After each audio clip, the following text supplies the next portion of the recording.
Welcome everybody. Say welcome to the Plastic Pollution Coalition webinar.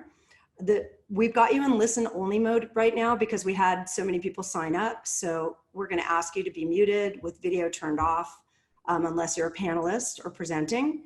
And then if you'd like to post questions, please go ahead and post them. And you can also upvote those questions in the Q&A box.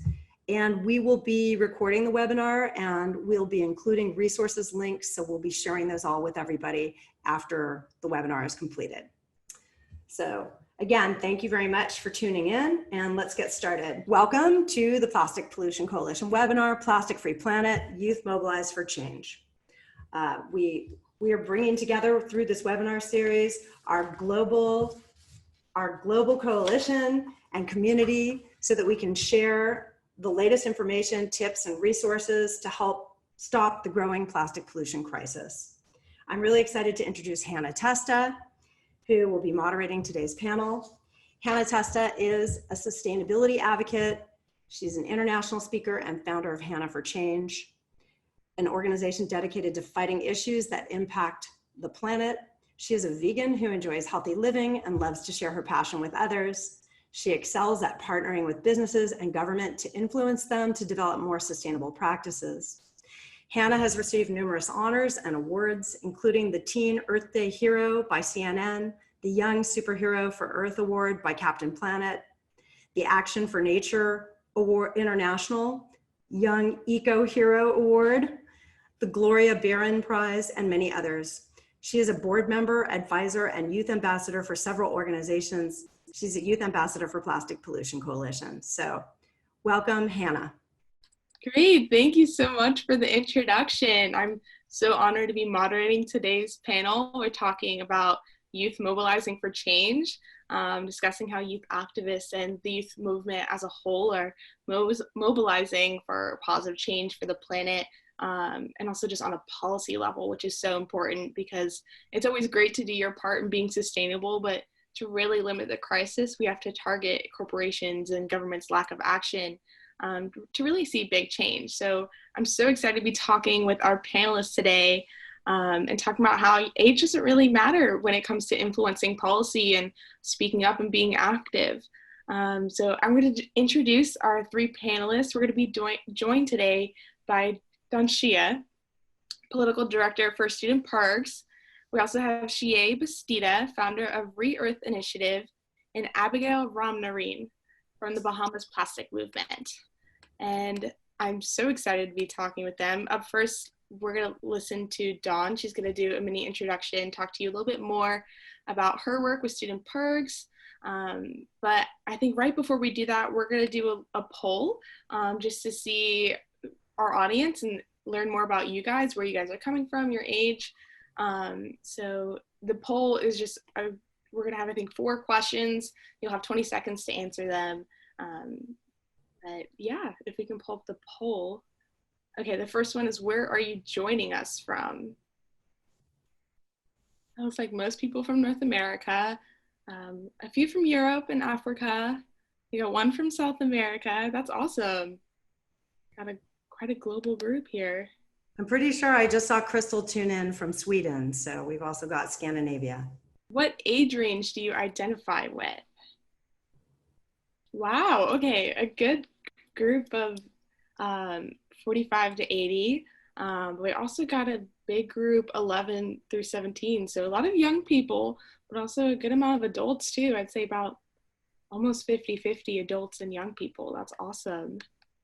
Ooh, and 2% people over 80. That's super cool. That might be my dad.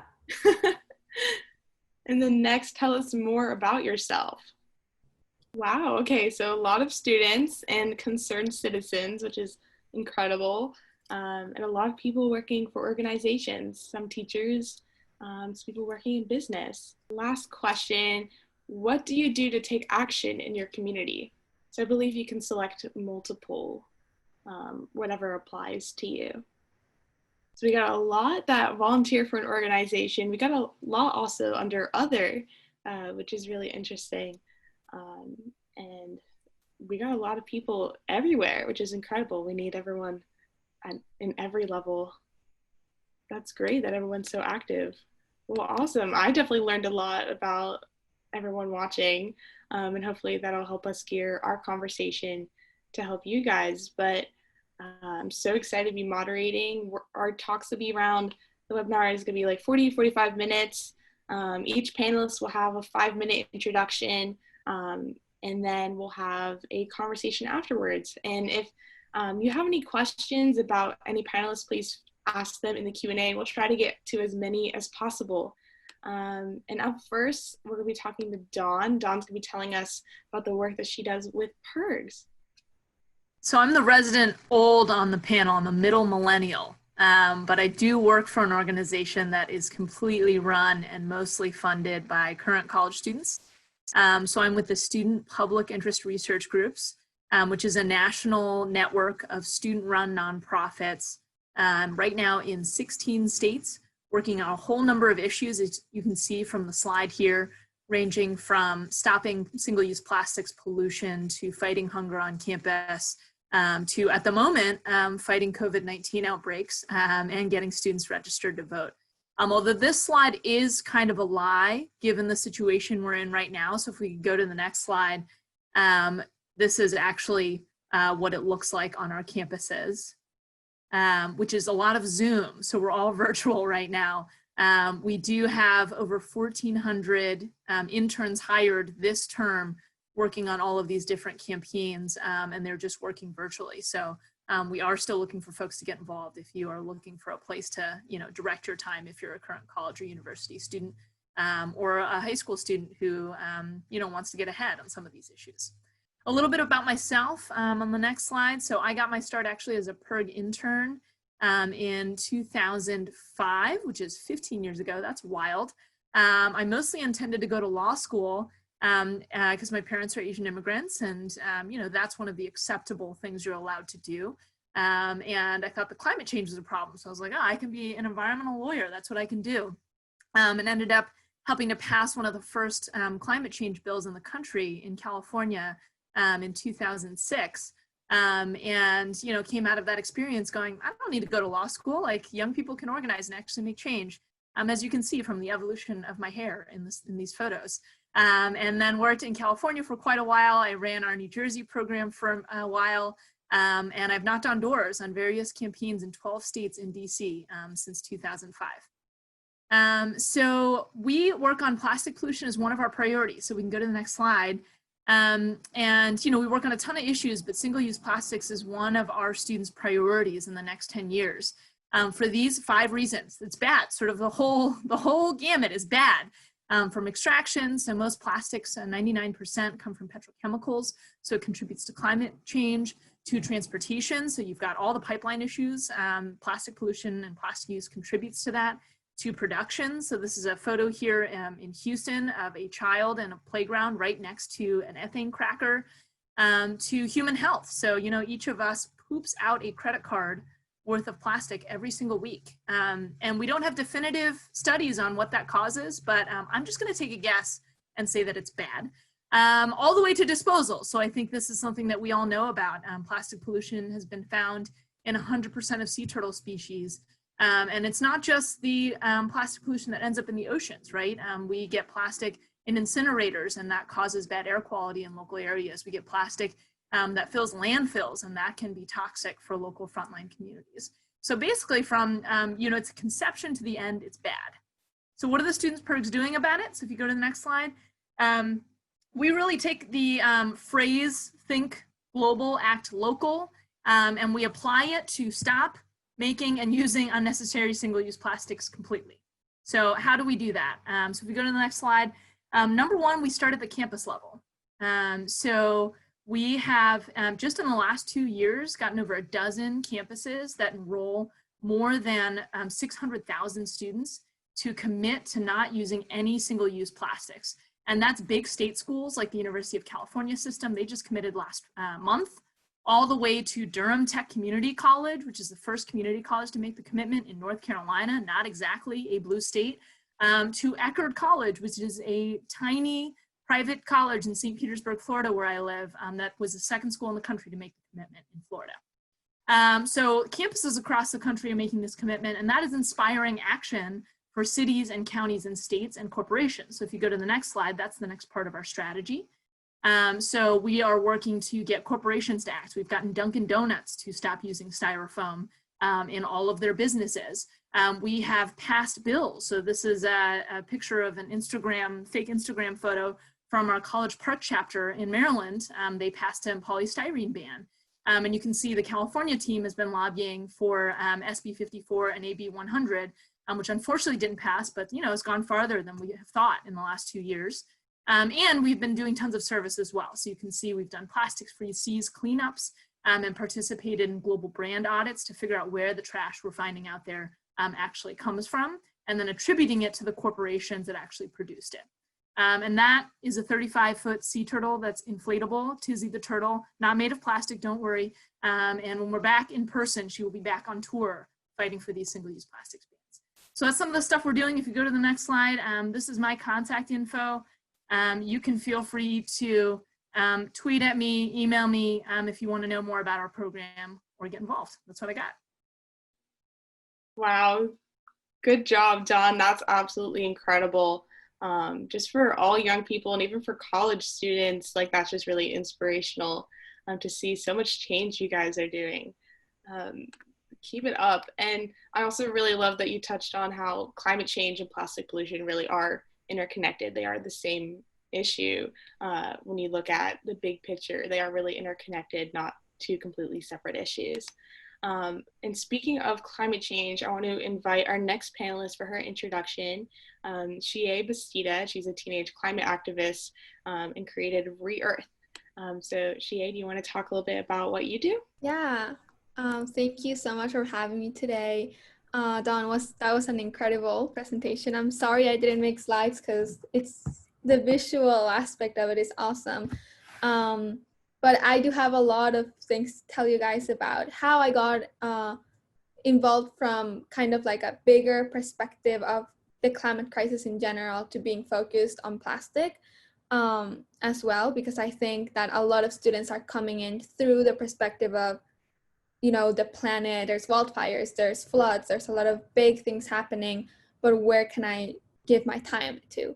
So I'm just gonna give you a little bit of background about my journey. I was born in Mexico. I lived there for 13 years, and I moved to New York City when I was 13. I've lived here for 5 years now.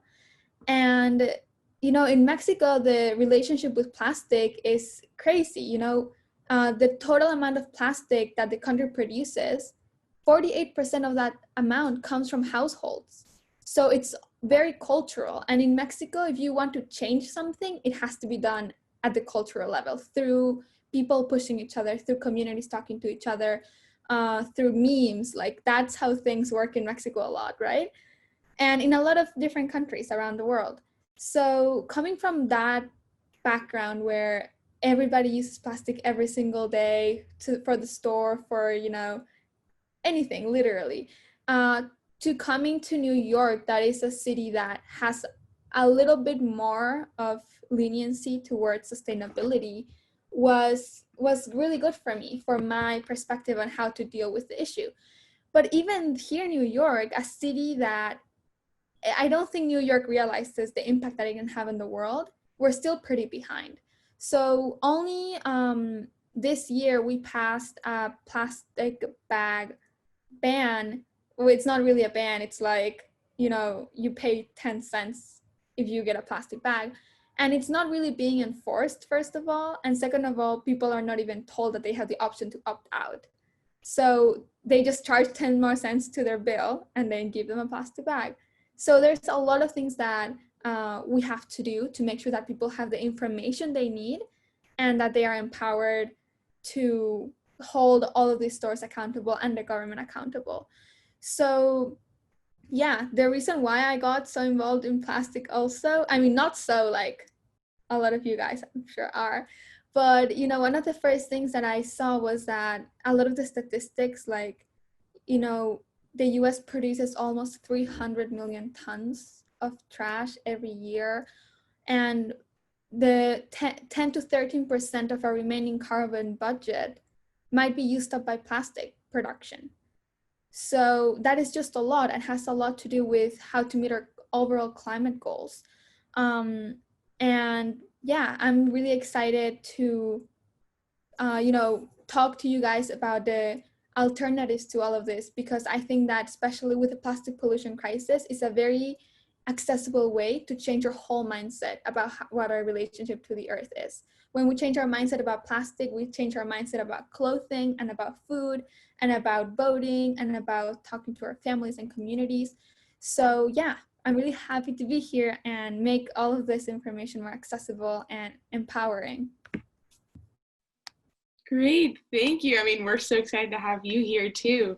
But yeah, a lot of it is, an education and awareness problem where we really got to help educate other people so that they can shift their mindset and realize what's happening and what they can do.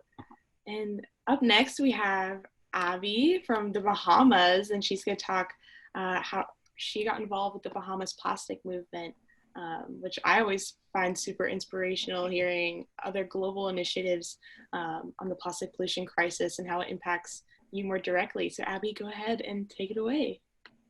Thank you. Thank you for having me. The other two introductions were so amazing, and I'm excited. My name is Abby, and I'm 12 years old. I'm from one of the many beautiful islands of the Bahamas, which is sadly, like most of the rest of the world, one of the victims of plastic pollution. I've been an activist for about 4 years, since I was 8 years old, and it all started with Plastic Camp, which is basically a week-long summer camp that teaches the youth about plastic pollution and gives us ways that we can change it with our voice and our actions. And I've been going every year ever since.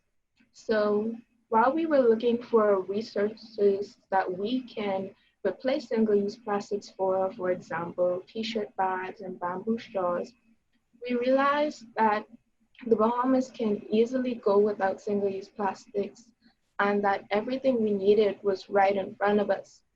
So my peers, Miss Crystal, and I all got together with a lawyer for about a week, and we put together a bill for and a presentation so that we can go to Nassau to the Minister of Environmental Health and present it to him. And originally, we were just starting off with putting a fee on plastic bags, about 25 cents. But to our surprise, he was very enthusiastic and suggested that we ban all 4 single-use plastics, which are straws, single-use utensils, plastic bags, and styrofoam. So after having a lot of town meetings, trial and error, and educating the public, 2 years later, around June 2020, the law went into full effect, and now the plastics are banned. And I think this really shows how much impact the youth really have, and how much, when we utilize it, how much of a big change we can make. And as of right now, just this summer, we had a very safe plastic camp. It was a bit different from the other years, but I'm glad that we could still reach the youth and have more of a local change as we grow more and more. So thank you.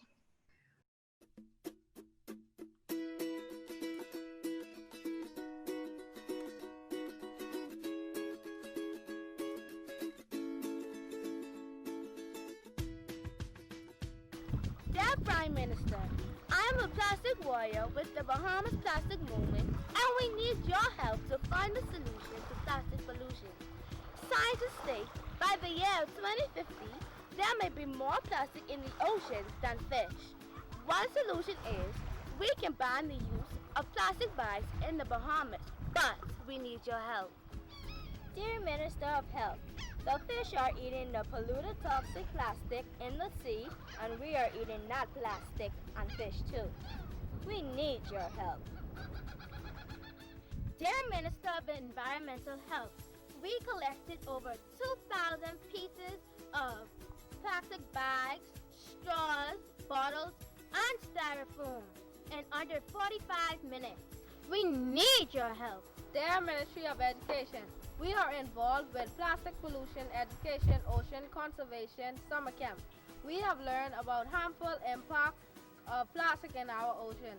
We need to share this to the youth and community of the Bahamas. We need your help. Prime Minister, Cabinet ministers, people of the Bahamas, we need your help. We need to take a stand and ban plastic bags in the Bahamas. Us kids are only 25% of the population, but with 100% of the future. We are the solution to plastic pollution. ban plastic bags, Bahamas. It's time to take a stand. Wow. And I just want to remind everyone, Abby's 12. That's absolutely incredible, all the work that you've already done and accomplished in the Bahamas along with your other peers. That's just truly incredible and inspirational. Thank you. And thank you to all of our panelists for all the incredible work you guys do and all that you've already done to help protect our planet. It's incredible. So hopefully everyone listening been able to learn a lot from our panelists and understand more of who they are. And now we're going to jump into the conversation in our webinar. And if you guys have any questions that you want to ask to the panelists, please let us know in the Q&A and we'll try to get to as many as possible. But to start, this is a question for Dawn. How is the youth movement and how are youth leaders mobilizing change to stop plastic pollution, especially with November coming up and yesterday being a National Voter Registration Day? Yeah, elections matter, as I think everyone knows, regardless of where you are. And I think young people have a unique perspective on where they want the world to be. And they have a vision of the type of world they want to live in. They can make that come into fruition if they turn out to the polls. And I do think that for first-time voters, a lot of it is just having a peer or an educator walk them through the process, someone that they know, help them do that. And so I think there are a lot of young people, certainly that we're working with their faculty members, with local coalition partners like League of Women Voters, the NAACP, and just engaging to make sure that we can reach as many people through peer-to-peer and relational as possible. It's just like if a good friend of yours asks you to go to the movies, you're way more likely to show up than if it's an acquaintance. Similarly, if a really good friend texts you and is like, yeah, register to vote, let me help you get your mail-in ballot, you're way more likely to do that. So I think a lot of people are focusing on that. October 5th is the first voter registration deadlines. It's coming up pretty quickly. So we're really focusing on making sure people are registered right now. And I will also say that basically everyone on this webinar has the ability to influence young people to help them do that, especially now, I think, with COVID-19. I'm sure y'all have seen a lot of campuses have reopened and then closed. Some have opened, closed, and then reopened again. And so it just makes the logistics of voting difficult for young people whose addresses are often changing. Yeah, thank you. And I'm going to be a first-year voter this year, which is super exciting.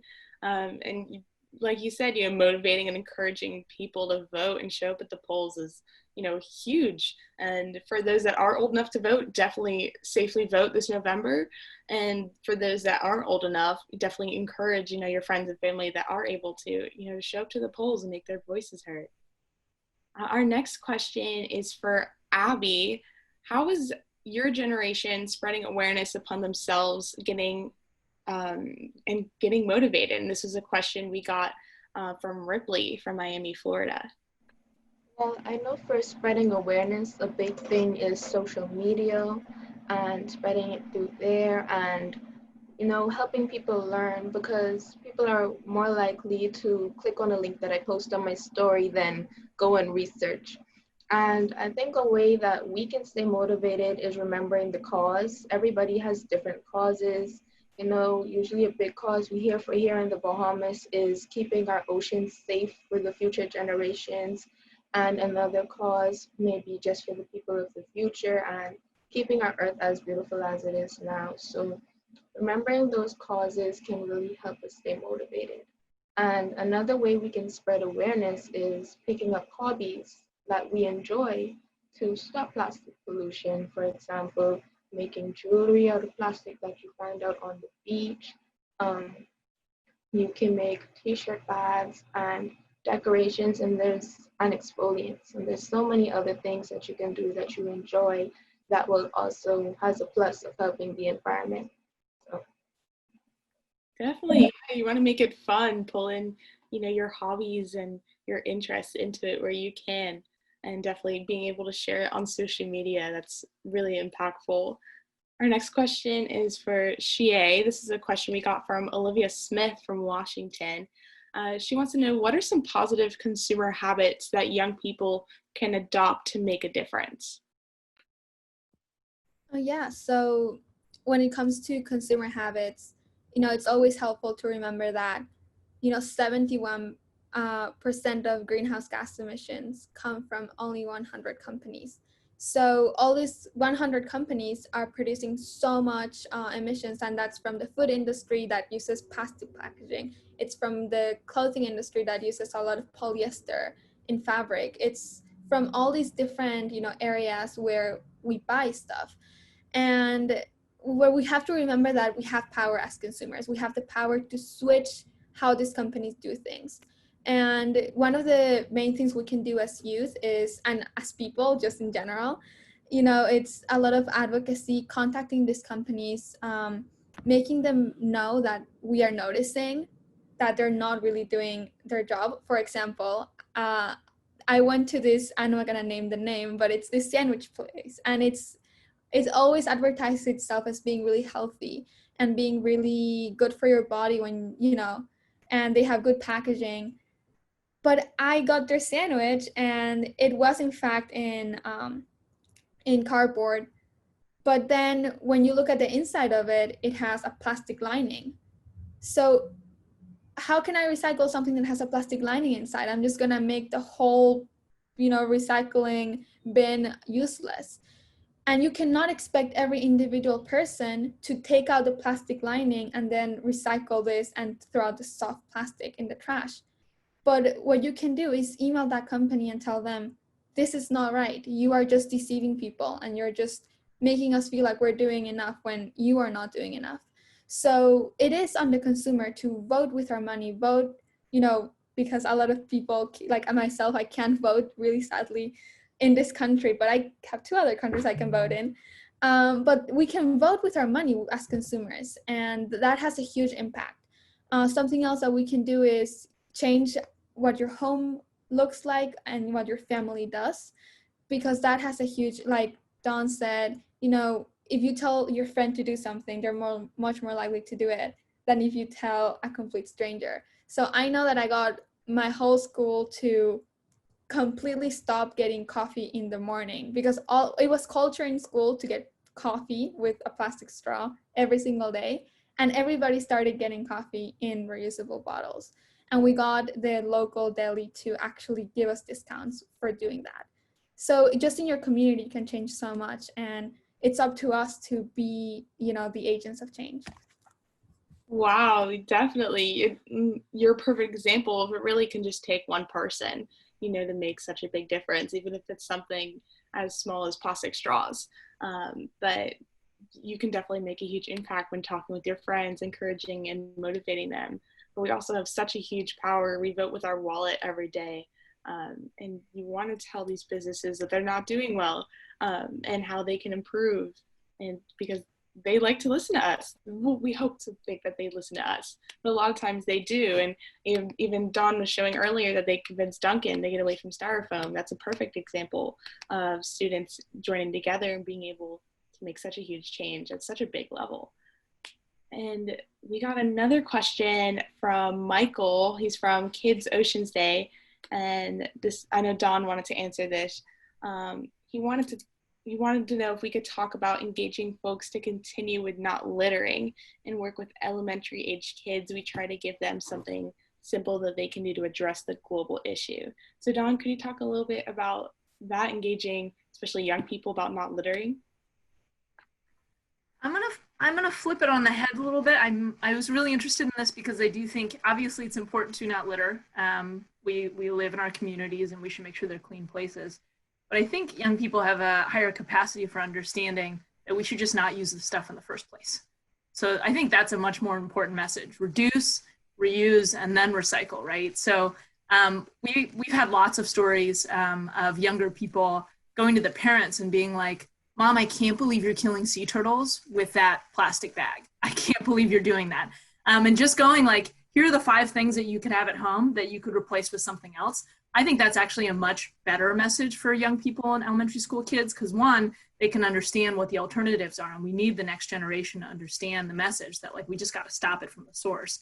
And then 2, their parents have the consumer power, just as Xiye and Abby were talking about. Like young people right now are like coveted, you know, the sort of like 12 to 21 for corporations, because they are much less likely to be attached to particular corporate names. And they're much more likely when polled to say they're going to purchase something because they're a sustainable business or they're a good business. So if you've got a 12-year-old tweeting and talking to their mom about how they've got to stop doing X, that's actually a huge impact. And like, Abby, you're so ahead of the game. Like I was doing nothing useful at 12.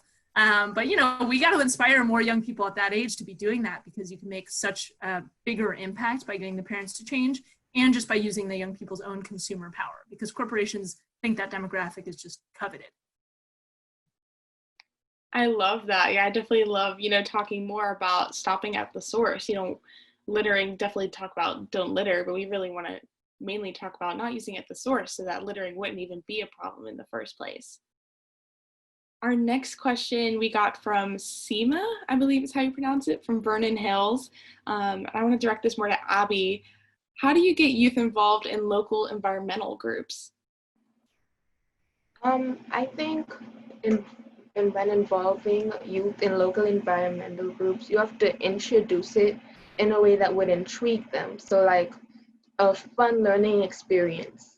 And then when you introduce it, is that you can help them realize, because not really teach them, because their reasons are already there and they don't even really realize it, help them realize that they have reasons to be for this cause. So I think some really good ways to get youth involved is to help them realize that they have a cause and that they can make such a big change, and help them realize that just what they see is really small is making a really big difference. And like I was saying earlier, the changes, help introducing changes to them that don't really seem like hard work, like introducing hobbies, things that they can do in their free time, and then having it help reduce plastic is just a plus. So. Great, thank you, Abby. Is that everything? Is that you cut out a little bit? Yeah, well, perfect, thank you. I mean, definitely you can really impact a lot of people in your community, especially young people, to get involved. They want to, you know, do something and help the planet. A lot of times they just don't know where to go, where to get started. So definitely going to spread the word. Hannah, could I add something? I'm just curious with the panelists, what your thoughts are around brand audits and adding that information into cleanups and things like that. I could ask it of Abby, if you're doing any of that, Abby, with the beach cleanups in the Bahamas and looking at the brands of the companies that you're picking up, or also for Dawn. Well, yeah, since it's like beach cleanups, most of the things that we pick up you can't really see, but we do realize when we can see that they come from really big places. Like we can see some of the companies like soda bottles and some of the stuff that just come from offshore islands, like, and stuff like that. And we can take photos like that. But we usually in camp, we take photos like that and like write down what exact products that we see the most, and then we research into that and where they're coming from. Yeah, so this, for folks who aren't familiar, this takes the whole idea of doing like a beach or community cleanup and adds a corporate target, number one. And then two, you can leverage this to get local businesses, local institutions, and local governments to change their policies as well. So we've actually seen some towns completely ban all water bottles. So and then some campuses ban all water bottle contracts. Because you can basically say, we did the cleanup and this is very bad. And then the solution you're asking for is, one, these corporations should change. And two is, if you're an institution that has a contract with these corporations, stop it. So, you know, if you belong to a PTA, you can get your school district to do that. If you're a current college student, you can get your, figure out when that contract comes up and get them to change. If you've got local businesses that are selling these single-use plastics, you can say, hey, you know, here are some alternatives, you can do that. There are all kinds of resources out there from groups like Clean Water Action that have like, here's the cost analysis if you're a business from switching.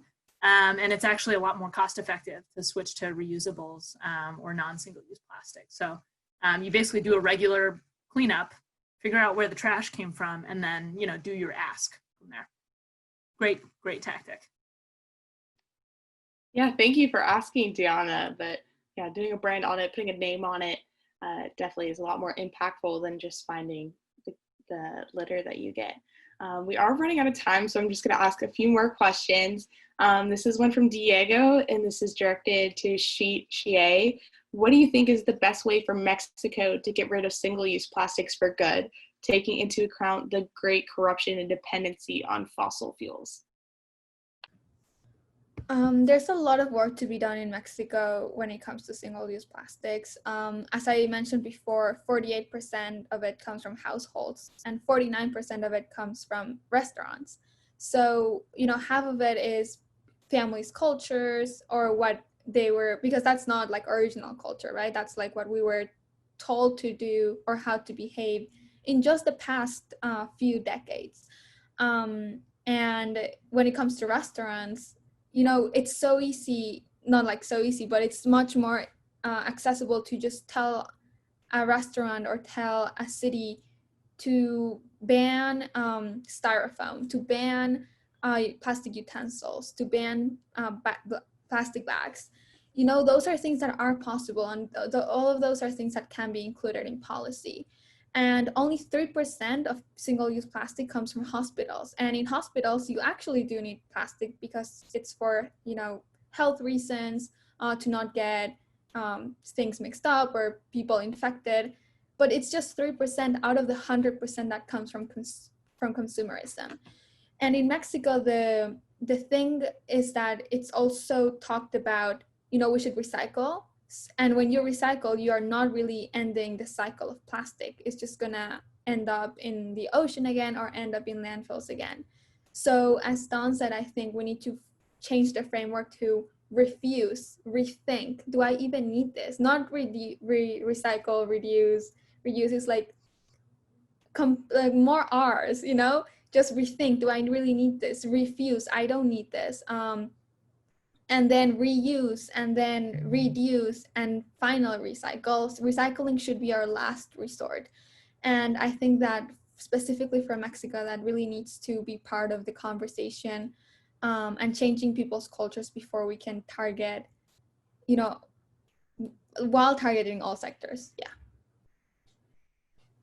Great, thank you. That's really even helpful for me, even though I'm not even, you know, from Mexico. That's really, you know, I love to learn more about how I can get involved and how other people can get involved from all places of the world. This is going to be our last question, and I would like to get a response from everyone if we have time, but what's your message to young people watching or even for adults watching? My message, and sort of like my motto almost, is that activism doesn't have an age, a height, or a face whatsoever. What activism is when you have a passion about something and you act on it. And I think what you really need to make sure that you do is that you have confidence in when you speak out and when you make changes, because no matter how little you think your change is, it really does make a huge difference, and it is always accounted for. And when you make like even a big change, you can really, once you do that with confidence, no matter what you look like, how old you are, it can really do a lot.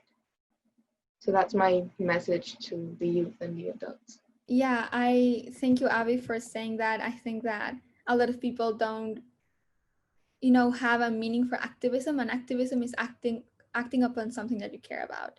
So anything can be activism, and I think that's my message, that whatever your passion is, you can use it to further justice. Whether that is, like Abby said, making jewelry, whether that is photography, or, you know, journalism, or making videos or public speaking, really anything that your passion is, you can use it to further the movement.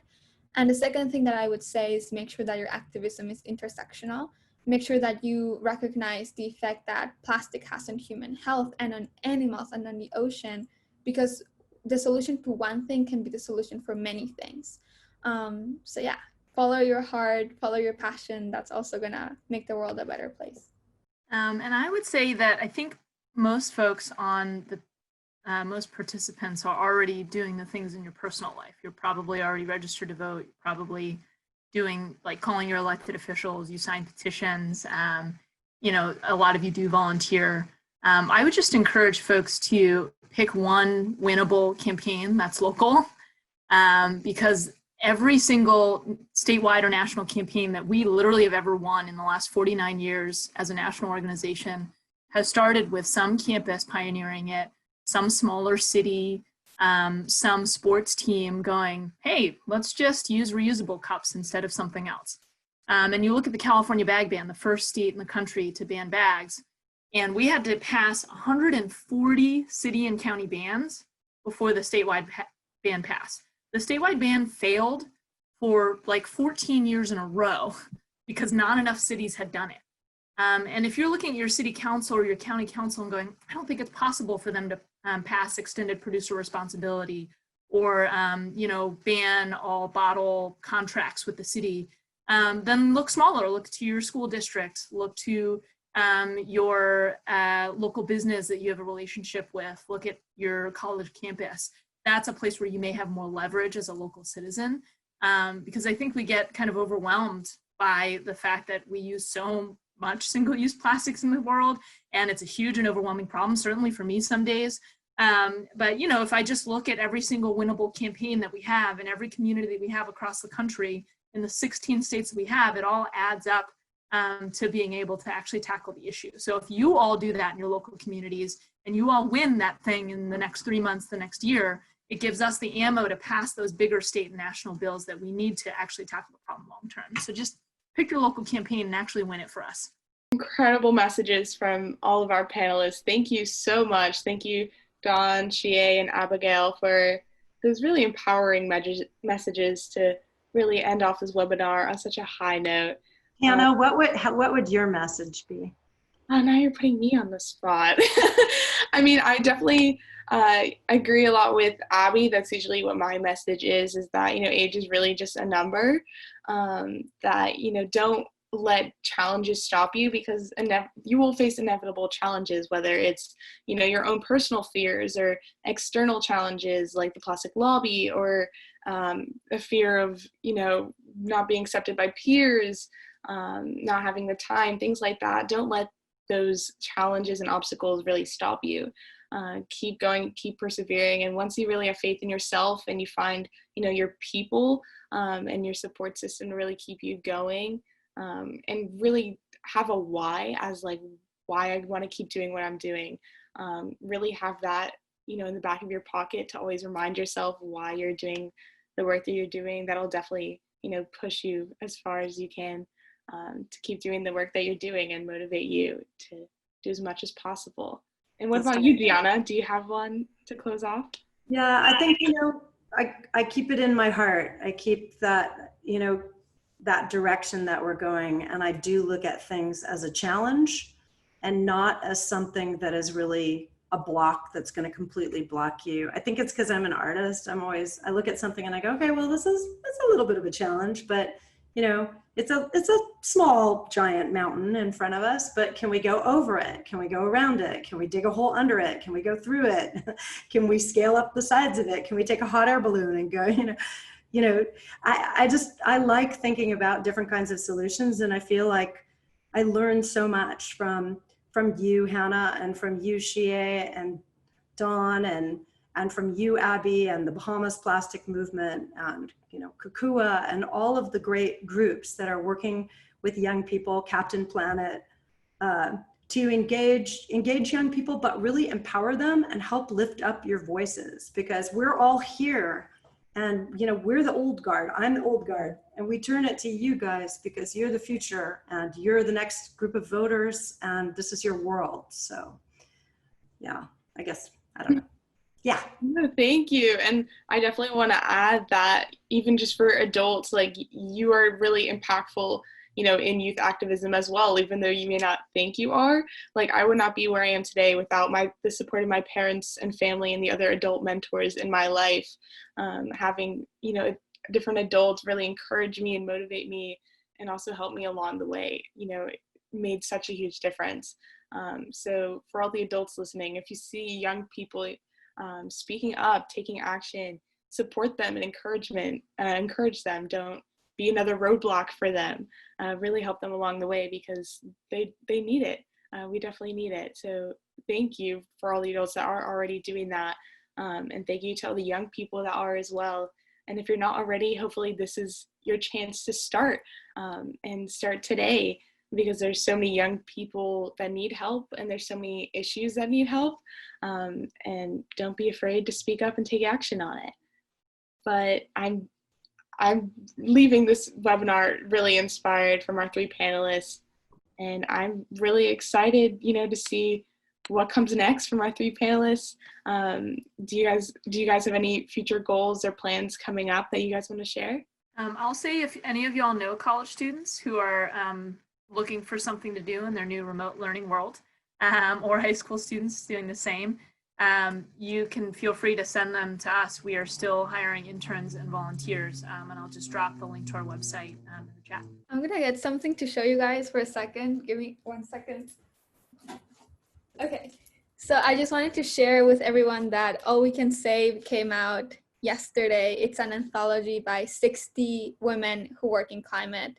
So if you want to check it out, it's amazing. It contains poetry and essays from policymakers and activists and businesswomen. It's amazing. And did you contribute to it, Xiye? Yes, I'm one of the essayists. That's great. I can't wait to read it. I ordered 3 copies of it yesterday. Incredible. And I also want to mention, you also just had a TED Talk come out, I believe, right? Yeah, last Monday. So go check that out too if you want. So you guys, thank you so much. I wanted to just mention to everyone who's still tuned in to our webinar to not only say thank you, obviously, but to ask you to save the date and tune in for our next webinar, which is going to be Tuesday, October 27th. It starts at 8 p.m. Pacific time, which is 11 a.m. Eastern time. And the topic will be Unseen Microplastics Research and Solutions. And our panelists will include Professor Rolf Halden and Dr. Charles Rolski from Arizona State University, Priggy Arasandi, who's the Executive Director of Ecoton coming from Jakarta, and his daughter Thara Benning from the River Warriors, the founder of the River Warriors. And it will be moderated by Abby Barrows, who's one of our scientific advisors for Plastic Pollution Coalition with a focus on microplastics. So we really hope that you can all tune in. She's at the College of the Atlantic and the global part of the Global Microplastics Initiative. So we also invite you all to get involved with us, and we invite you to connect with us on social media to learn more and to connect with all of our speakers today and the groups that they represent. Get involved, and we'll be sending out a link to a survey, and we'd love to get your feedback, and we want to thank you all for joining us today. And thank you, Hannah, for moderating. Yeah, thanks, Hannah.